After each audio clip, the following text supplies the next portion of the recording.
लेकिन हमको लगता है प्रशासनिक तंत्र पूरी तरह से मर चुका है। हमको लगता है प्रशासनिक तंत्र पूरी तरह से मर चुका है। के पास पैसा है तो कोई सेवा के लिए नहीं यहाँ बोली लगती है। पैसा है तो आओ खरीद के चले जाओ, नहीं तो फालतू काहे को जान दे रहे हो।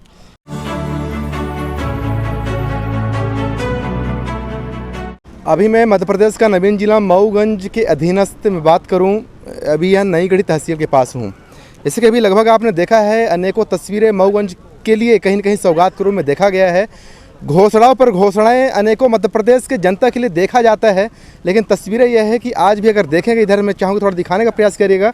ये तहसील है और तहसील के जस्ट सामने इन्हीं के अधीनस्थ के जो योजनाएं हैं, उन्हीं योजनाओं पर आज भी लगातार गुहार लगाने का प्रयास किया जा रहा है। कहीं न कहीं मध्य प्रदेश सरकार तक आवाज़ पहुंचाने का प्रयास किया जा रहा है कि जो भी आपके द्वारा घोषणा की जाती है उस पर किस तरीके से जनता त्रस्त है और जनता के लिए जिनको भी चुना जाता है वो किस तरीके से त्रस्त है और कैसे यहाँ पर आज भी अपनी मांगों के लिए डटे हुए हैं और अपनी मांगों के लिए कहीं न कहीं से गुहार लगा रहे हैं। और यह गुहार अगर देखा जा रहा है तो जो अंतिम चरण होता है कहीं न कहीं जो अनशन का, वो आमरण अनशन में अगर देखेंगे तस्वीरें पर लगभग 22 सूत्री जो मांगे हैं, आप तस्वीरों पर बड़े प्यार से समझ लीजिएगा, देख लीजिएगा, वीडियो रोक कर देख लीजिएगा। बाकी ये तस्वीरें हैं जिसमें से 1 नंबर से 22 नंबर तक के जो मुद्दे हैं उन मुद्दों पर यहाँ पर आमरण अनशन के रूप में काफ़ी जो क्रांतिकारी के रूप में जो गांव के जो किसान हैं वह किसान यहाँ पर बैठे हुए हैं। फिर भी मैं कुछ किसानों से ही बात करने का प्रयास करता हूँ। सर, कुल मिला के मैं किसान समझूँ या फिर किसी पार्टीवाद से ताल्लुक़ रख कर या बैठे हुए आपको नेता समझूं? नहीं, मैं तो एक किसान हूं जी। अपनी समस्या को लेकर यहाँ आया हूं। तो सर, क्या ये किसानों की जो मुख्यतः समस्याएं हैं जो 22 सूत्री मांगों में जो श्रेणी में रखा गया है, तो क्या मुख्यतः समस्याएं हैं? हमारे फसल का ना तो आज तक सर्वे किया गया जी। पूरी फसल नष्ट हो गई,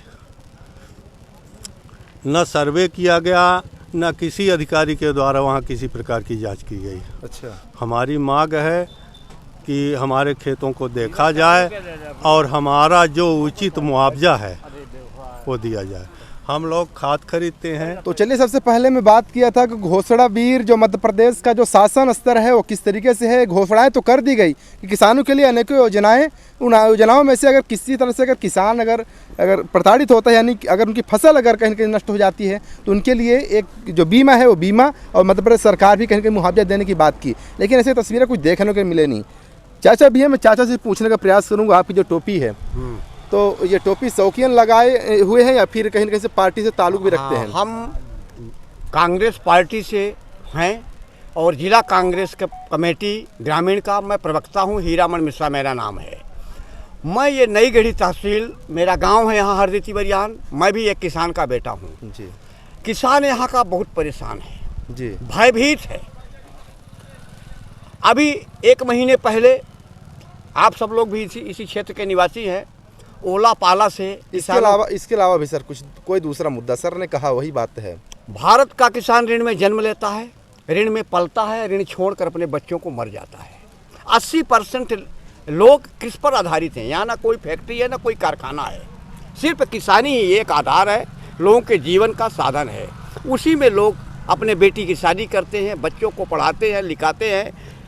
और जब ये प्राकृतिक आपदा गिर जाता है तो बताइए किसान की क्या हालत होगी। आज एक एक बूंद पानी के लिए किसान मोहताज है। नल जल योजना के माध्यम से मध्य प्रदेश में बैठी हुई भारतीय जनता पार्टी की सरकार ढिढोरा पीट रही है कि हम मीठा पानी दे रहे हैं गांव को। नल जल योजना में पूरा बंदरवाट रीवा जिले नहीं पूरे मध्य प्रदेश में किया गया है। कई करोड़ की राशि का गमन किया गया है। उसकी जांच होनी चाहिए, दोषी अधिकारियों को दंडित किया जाए, सस्पेंड किया जाए। और लोगों को अभी जल स्तर नीचे चला गया है, 300 फीट के नीचे चला गया जल स्तर। हैंडपंप सब हवा दे रहे हैं। बताइए, लोगों को पीने के पानी की एक एक बूंद पानी के लिए किसान तरस रहा है। इस तरह की सरकार ढिढोरा कैसे पूछ रही है? नल जल योजना की जो आपने बात की, तो नल जल योजना गांव में बिल्कुल भी नहीं है। बिल्कुल नहीं है, कहीं भी आप जांच कर लीजिए। चलिए मेरे साथ, मेरे हरदी तिवरियान शुरू करते हैं हम। फिर इसके बाद देवरी संग्राम है, चिल्ल है, बहेरा है, इधर रामपुर सर्किल है। कहीं भी किसी भी गांव में यहाँ पर कितने परसेंटेज नुकसान हुए हैं फसलों को? जो अभी फसलों का नुकसान यहाँ हमने सुना है कि ये जो तहसीलदार पटवारियों से सर्वे कराए हैं दबाव के बाद, कई लोगों ने ज्ञापन दिया, तो ऐसा बोलते हैं कि 10% उसने दिया है। जबकि यहाँ एरिया बाय एरिया दिए हो पूरे में 75% नुकसानी हुई है फसल 75 और 60 और 75 के बीच शेष कुछ भी नहीं बचा है अब। लेकिन कुल मिला के 10 राई का फसल अपना पल्ला झाड़ लिया। राई सब पकी हुई थी, ओला गिरे, पत्थर गिरे, लाई जहाँ 2 दिन धूप किया सब टिक गई। अच्छा सर, किसानों के अलावा आप भी लगभग बैठे हुए हैं, तो क्या मूलतः जो सारांश है समस्याओं का वो क्या है? देखिए सर, मैं प्रशांत उपाध्याय हूँ, अगस्त क्रांति मंच का जिला अध्यक्ष हूँ। हमारे भाई संयोजक कुंज बिहारी तिवारी जी 22 मांगों को लेकर के जी आमरण अनशन कल 17 तारीख से 11 बजे से शुरू हुआ है, उसका समर्थन करने के लिए हम सब आए हैं।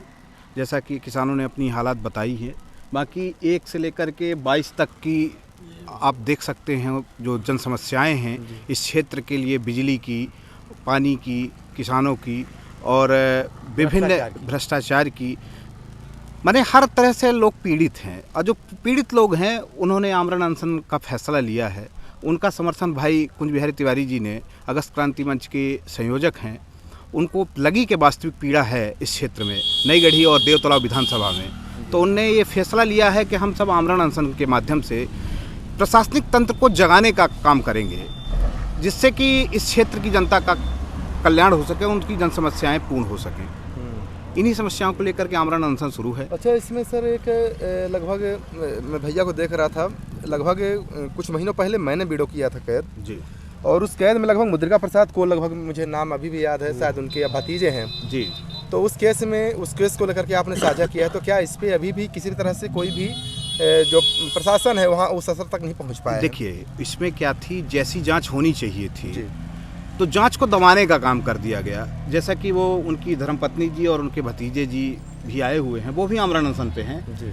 और पोस्टर में भी आप देख रहे होंगे उनकी धारदार हथियारों से हत्या कर दी गई थी। जी, जी। लेकिन जो न्याय उनको चाहिए था वो न्याय यहाँ के प्रशासनिक तंत्र, पुलिस ने दबा दिया और उनको न्याय नहीं मिल पाया। उसको लेकर ये लोग भी आमरण अनशन पर हैं। तो समस्याएं हैं और जटिल समस्याएं हैं। तो ये किन से मांगे हैं फिलहाल तो संबंधित अधिकारी जैसे कलेक्टर है, एसपी है और संबंधित विभाग के जो अधिकारी हैं, जो जनपद की समस्याएं हैं वो जनपद के अधिकारियों से मांग है, तहसील की समस्याएं हैं वो तहसील के स्तर की समस्याएं उनके अधिकारियों से मांग है। ये आमरण अनशन कौन सा दिन है? ये आमरण अनशन का दूसरा दिन है। तो अभी जो हालात हैं कल से लेकर के 24 घंटे बीत चुके हैं जी, और लोग जो है तो कहीं न कहीं से, अब इसको मैं क्या समझूं, या फिर बेहोशी हालत समझूं या आराम समझूं, मैं नहीं समझ पा रहा हूं। क्या है, लेकिन इस बीच में संबंधित विभाग के अधिकारी यहाँ पर अभी मुआवजा लेने आए कि नहीं आए? देखिए, मैं आपको स्पष्ट करना चाहता हूँ, कल 11 बजे से आमरण अनशन शुरू हुआ है जी। निश्चित तौर पे एक दिन ही अगर कोई खाए पिए ना तो उसकी हालत कैसे होते हैं आप देख सकते हैं। नौजवान हैं, वृद्ध हैं और सब लोग 13 लोग आमरण अनशन पे हैं। कल से यहाँ पर किसी अधिकारी ने अभी आने की ज़रूरत नहीं समझी। हालात ऐसे हैं किसी के, अब चूँकि भूख है और प्यास है, पानी तो हमको लगता है ले रहे हैं, लेकिन भूख के कारण इन लोगों की हालत धीरे धीरे जर्जर हो रही है। जैसे कि सब लोग बेचारे बैठे बैठे थक चुके हैं, इस आस में कि कोई आएगा और इनकी समस्याओं को सुनेगा। लेकिन हमको लगता है प्रशासनिक तंत्र पूरी तरह से मर चुका है, यहाँ आने तक का उनको ज़रूरत नहीं समझ रहे हैं। डॉक्टर की टीम भी विजिट नहीं की, डॉक्टर की टीम भी संभावित नहीं आई कि इनके चेकअप हो जाएं, क्या समस्याएं हैं, क्या दिक्कतें हैं, ये भी नहीं हुआ है। तो इतिहास ये आप लोग का जो ये अभी यहाँ पर आमरण अनशन है, ये कब तक के लिए आपने ठाने हैं कि कब तक हम? देखिए ये भाई कुंज बिहारी तिवारी जी का अभी कुछ देर पहले हम लोगों ने वक्तव्य सुना था। कोई व्यक्ति आए हुए थे तो उनने पूछा था कि आप कब तक अनशन करेंगे, तो उन्होंने ये स्पष्ट किया था कि आमरण अनशन है। आमरण अनशन का मतलब होता है कि जब तक जीवन रहेगा तब तक अनशन करेंगे। इतनी बड़ी बात भाई कुंज बिहारी तिवारी ने अभी कुछ देर पहले ही की है। तो चलिए, तस्वीरें हैं लगभग आप जो 22 जो आप मांगों में से अगर आप तस्वीरों पर देख रहे हैं, तस्वीरों में अगर देखेंगे, सबसे पहले इन्होंने जिक्र किया है किस तरीके से बिल को लेकर के, बाकी जिक्र किए हैं पुलिस को लेकर के, पुलिस की जो व्यवस्थाएं हैं किस तरीके से कहीं न कहीं से दबावपूर्ण में न्याय का न देना, ये भी एक समस्या इन्होंने कहीं न कहीं जाहिर की है। बाकी बीपीएल का एक इन्होंने जाहिर किया है। बाकी सबसे बड़ी जो समस्या है किसानों के लिए, एक किसानों का जो मुआवजा मिलना चाहिए, वो मुआवजे के बाद में जब कभी भी कोई भी गांव में कहीं किसी के अगर आग लग जाती है, उसके लिए अग्निशमन यंत्र की इन्होंने बात की है। और अग्निशमन के जो वाहन होना चाहिए, तो लगभग मेरे हिसाबों से हर थाने में तो होना ही चाहिए। पूरे मध्य प्रदेश की बातें हैं। बाकी तस्वीरों पर और कई सारी चीज़ें हैं, कई सारी चीज़ें। एक जो सबसे बड़ी बात है, इन्होंने 76 पंचायत पर पूरे भ्रमण किए थे और पेन ड्राइव के रूप में वरिष्ठ अधिकारियों को और जो संबंधित जो यहाँ पर जो क्षेत्रीय जो अधिकारी हैं उनको, और इसके अलावा भी मध्य प्रदेश शासन को भी इन्होंने भेजा था, लेकिन कोई भी निराकरण, कोई भी जांच किसी भी तरह से, यानी कुल मिला के तो भ्रष्टाचार के रूप में अगर कोई बात करता है तो किस तरीके से कहीं न कहीं से सीएम हेल्पलाइन अगर बात होती है तो उस सीएम हेल्पलाइन में भी वो भ्रष्टाचार के दिन सीएम हेल्पलाइन भी चली जा रही है। कहने को अनेकों योजनाएँ, अनेकों घोषणाएँ, अनेकों वहाँ से दावे, लेकिन यहाँ ज़मीनी हकीकत है तो कहीं न कहीं ज़मीनी धरातल स्थितियाँ जो है पूरी तरह धूमिल हैं। बाकी फिर भी तस्वीरें हैं, देखिएगा।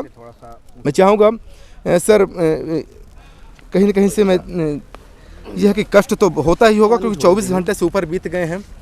और तस्वीरें यह है कि आज भी कहीं न कहीं से मैं देखता हूँ ये चेहरा कई बार कई अनसरों में मैंने कवरेज किया है। और कई जो मुख्यतः मांगें होती है, मुख्यतः मांगों में 3 से 4 दिन में देखता हूँ यहाँ के जो अधिकारी होते हैं तो केवल तमाशा देखते हैं कि 3-4 दिनों तक ये करेगा क्या। लेकिन ये चेहरा ऐसा है कि लगातार आमरण अनशन की जब स्थितियाँ पैदा होती है तो ये चेहरा कहीं न कहीं सामने हाजिर होते हैं। फिर भी मैं इनसे लास्ट सारांश से पूछूंगा, क्योंकि जो 22 मुद्दे हैं, 22 मुद्दे आप तस्वीरों पर देख रहे हैं सर, यहाँ पर किसी भी तरह से संबंधित अधिकारी आप लोग का जो चेहरा है ये देखने आया, स्थितियों को देखने आया कि अभी तक कोई भी नहीं आया? ये बताइए कि चोर की शिकायत करने ही आप बैठे हो, भ्रष्टाचारी और जो यहाँ के जनता की योजनाएं बेच रहे हैं उन्हीं से संबंधित सब है। वो अपनी ही शिकायत सुनने क्यों आएंगे? यहाँ आरबीसी के प्रकरण जिनके बरसात में घर गिर गए, दूसरी बरसात आ रही है, क्यों नहीं दिया गया? ये जो सामने एक महिला बैठी हैं, इनका कोई बड़ा काम है, जो मांगे हैं ये बहुत छोटे छोटे काम है। सीमांकन, नामांतरण, कोई बात है कि जिसके लिए आंसर किया जाए? इसका मतलब है कि जो योजनाएं हैं बेची जा रही हैं और जो नहीं खरीद पा रहे उनका अब इसमें मांग है बीपीएल की, कि जिनके बीपीएल के कार्ड बने हैं उनके और जिनके 500 लंबित हैं, कंपेयर करा दो भाई। नहीं तो सर, तो फिर जब इन्हीं लोगों से आप लोग की आशाएं हैं तो इन लोगों से फिर ये अनशन के रूप में क्या रिजल्ट लेना चाहते हैं, जिनके संबंधित में ये सब सारे काम करना चाहिए था, वो जो आज तक किए ही नहीं? ये एक तो इनके विरोध में भी है, फिर आम जनता को भी बताना है कि रोज़ आते हो 10 चक्कर घूमोगे, 25 चक्कर घूमोगे। अगर देखो आपके पास पैसा है तो कोई सेवा के लिए नहीं यहाँ बोली लगती है। पैसा है तो आओ खरीद के चले जाओ, नहीं तो फालतू काहे को जान दे रहे हो? कुछ नहीं होगा। पता ये मुद्रिका आदिवासी को आपने भी कवर किया था, आपकी जनपद अध्यक्ष भी गई थी, हम भी। नामजद रिपोर्ट है, जो जिसके ऊपर आरोप है उसके खाते और कार्ड डिटेल निकाल लीजिए। कई सत्तासीनों के पुत्र इसमें आपको उसको संरक्षण देते मिलेंगे। जो पैसे उन्होंने निकाले वो पैसे खाते समझ में आएंगे कि उन्होंने खाए। भाई आप आदिवासी की बात करते हो, आदिवासी को न्याय नहीं। गरीब की बात करते हो, गरीब को न्याय नहीं। महुआ महत्वपूर्ण फसल है जिसको भी हमने रखा है, कोई बिनने को तैयार है। शराब माफिया की सारे पे उनका महुआ पकड़ के उन्हीं को जेल भेजा जा रहा है। तो सर ये बताइए, तहसीलदार के सामने, यानी तहसील कार्यालय के सामने आप लोग अनशन कर रहे हैं, इन्हीं लोगों से उम्मीद कर रहे हैं निकलते होंगे किसी भी तरह से। जब हालात आपको देखने नहीं आ रहे हैं तो फिर उम्मीदें आपको अब किससे कर रहे हैं? आपने कहीं कि क्षेत्र पंचायतों के पेन ड्राइव भी कहीं उच्च अधिकारियों तक भी दी थी। देखिए, भगत सिंह जी ने, राजगुरु सुखदेव ने, चंद्रशेखर आज़ाद ने या महात्मा गांधी जी ने अंग्रेजों के खिलाफ आंदोलन किया। शहीद भी हुए, पूजे जा रहे हैं, लेकिन परिवर्तन हुआ। ये जनता ने लड़ा था अंग्रेज़ों के खिलाफ, तब अंग्रेज भागे थे। व्यक्ति और कोई व्यक्ति नहीं भगाया था, जनता जब निकली रोड पे तो ये भागे। ये अनशन का मतलब है कि अगर हम लोग मर भी गए तो जनता तक बात जाए और जनता निकले घरों से। और जिस दिन जनता घरों से निकल गई सब कुछ सुधर जाएगा, बाकी ये थोड़ी सुधरेंगे। ये हम प्रयास करके रिजल्ट नहीं ला पा रहे हैं, इसलिए हम आमरण अनशन कर रहे हैं कि भाई किसको किसको बताऊं। इसलिए कि जो यहाँ दलाल हैं, जब आप कहीं लड़ने लगोगे, सवाल कर रही है आपके कामों को, हाँ करेगी। प्यासी है, पानी नहीं है तो सवाल नहीं करेगी कि आपको चुन के भेजा, आपकी श्रीमती जी को चुन के भेजा, पानी क्यों नहीं है? क्या सवाल नहीं करेगी कि हमारे नामांकन और नामांतरण क्यों नहीं हो रहे हैं? एक चुने जनप्रतिनिधि का जो कर्तव्य और धर्म है। सवाल तो सर एक और याद आया, आपने कहा था कि पूरा जो कार्य का ब्यौरा होगा ऑनलाइन होगा। हाँ है, ये पूरा वेबसाइट बनेगी, अष्टभुजा धाम में पूरी लाइटिंग कैमराइज होगा। कैमरा के तो लिए ये भी प्रशासन फंड से ही नहीं, आपने वादा किया था या फिर कहीं से अपनी संपत्तियों से वादा किया था? वादा जो किया गया था कि ईमानदारी से जो जनता की राशि होगी, ये आप देखिए, कोई भी व्यक्ति हो, ये आपके कैमरे के सामने, और सीओ साहब को भेजा गया था तो दिखा दे। ये कहा गया था कि जनता कहती है कि हमको कोई जानकारी नहीं मिलती, ठीक है जी। फिर इसके बाद मैं एक ग्रुप भी खोलूँगा, 700 लोग हैं उस ग्रुप में, 700 लोग हैं उसमें डाला जाता है। तो ये नई गढ़ी जनपद के जितने पेंडिंग वर्क हैं जी। और ये कार्यकाल 5 अगस्त को शपथ होता है नई गढ़ी जनपद अध्यक्ष के। 1/8/2022 से जितनी राशियां आई, आप इसको मैं आपको भेज दूंगा, और या अध्यक्ष ग्रुप में होंगे तो आप देखेंगे, ये पंचायत बार है कि इधर का कि 1 अगस्त के बाद नई गढ़ी जनपद क्षेत्र की जितनी पंचायतों में, और इसको कहाँ डाला गया, जिसमें सभी हैं।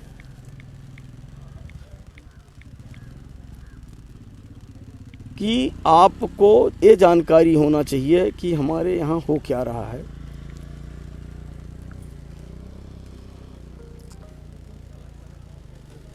तो चलिए फिर सर ये भेज दीजिएगा। बाकी जहाँ देखिए इस पे ये डाल दिया गया, ठीक है। इसमें सारे लगभग 600 लोग हैं। रही सीसीटीवी की कैमरे की बात तो इन्होंने नहीं दिया, तो अपने से लगवा रहे हैं, इसलिए कि बहन बेटियां हमारी जा रही हैं। लाइटिंग की व्यवस्था, लाइट का भी इन्होंने कहा है कि हम लगवा देंगे। ग्राम पंचायत को करने, जनपद से बोलते हैं खबर नगर पंचायत के नवरात्रि टाइम पे पूरी तरह से अंधेरा था। हाँ, 9वीं और 10वीं के दिन कुछ भी नहीं है। और जो सीसीटीवी कैमरे की बात है वो अपने मत से अब लगवा रहे हैं, प्रशासन से नहीं हो रहा। तो सर आखिरी बार जनता और शासन से क्या कहना चाहेंगे? है? जनता से क्या कहना चाहेंगे आखिरी बार? आम जनता से यही कहना चाहेंगे कि जिस तरह से अंग्रेज़ों के खिलाफ आम जनता ने लड़ाई लड़ी थी, उसी तरह से जो इस समय अराजकता है उसके खिलाफ जनता खुद लड़े और घरों से निकले। तो चलिए, मध्य प्रदेश की एक तस्वीरें हैं और बाकी 22 सूत्रों को आप पूरी तरह तस्वीरों में देख सकते हैं। बाकी इसके अलावा अपने अगस्त क्रांति मंच के संयोजक को सुना और किस तरीके से लगातार आज भी जो घोषणाएं होती हैं उन घोषणाओं को किस तरीके ज़मीनी हकीकत पर कैसे और उसको उतारा जा रहा है, ये भी तस्वीरें कहीं किसी से छुपी नहीं है। आपने अनेक योजनाएं दी है, 181 के रूप में दी है, किसानों के लिए दी है, कई योजनाएं दी हैं, लेकिन कहीं न कहीं उस पर भी कहीं पूरी तरह से एक जो गहरा इल्ज़ाम के साथ में जनता भुगत रही है, ये किसी से छुपा नहीं है। बाकी तस्वीरों को आप क्या समझते हैं, अपनी राय देना न भूलें। बहुत बहुत धन्यवाद। जय हिंद।